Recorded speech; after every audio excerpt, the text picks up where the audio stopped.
Assalamualaikum warahmatullahi wabarakatuh. Nama saya Muhammad Ikrimah, NIM E 2019-1152. Kelas Perbankan Syariah 4, Fakultas Ekonomi dan Bisnis Islam. Saya di sini akan menanggapi video dari dosen saya, yaitu tentang kebijakan moneter dalam perspektif ekonomi Islam. Pengertian kebijakan moneter yaitu seperangkat kebijakan ekonomi yang dibuat untuk mengatur ukuran serta tingkat pertumbuhan pasokan uang di dalam perekonomian negara. Kebijakan moneter ini dibagi menjadi dua, yaitu kebijakan moneter ekspansif dan kebijakan moneter kontraktif.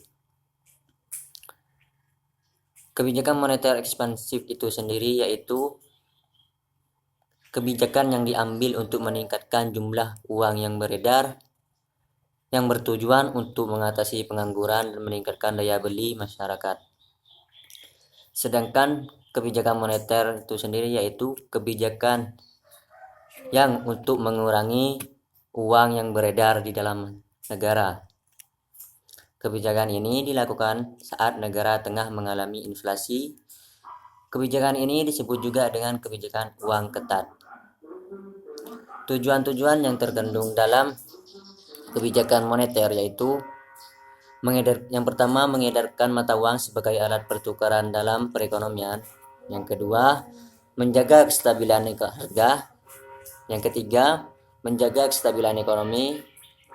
Yang keempat, meningkatkan kesempatan kerja atau membuat lowongan kerja. Dan yang kelima yaitu memperbaiki neraca perdagangan kerja masyarakat. Yang keenam, distribusi likuiditas yang optimal. Yang ketujuh yaitu pertumbuhan ekonomi dan pemerataan pendapatan.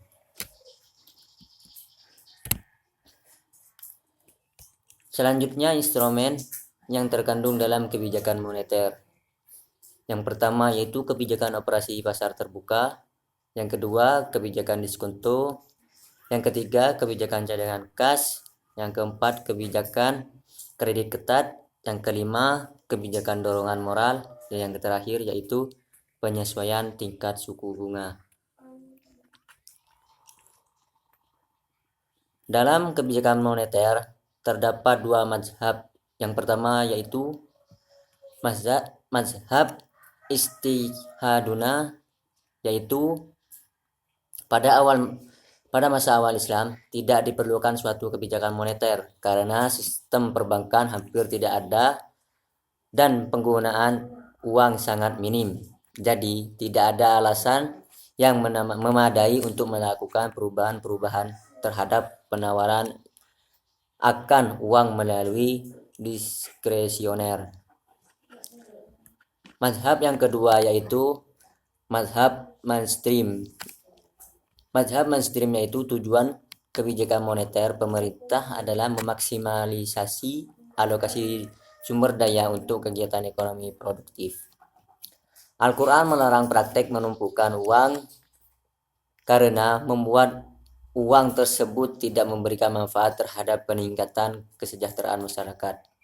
Oleh sebab itu, mazhab ini merancang sebuah instrumen kebijakan yang ditunjukkan untuk mempengaruhi besar kecilnya permintaan akan uang agar dapat dialokasikan pada peningkatan produktivitas perekonomian secara keseluruhan. Sekian tanggapan dari saya, kurang lebihnya mohon maaf. Wassalamualaikum warahmatullahi wabarakatuh.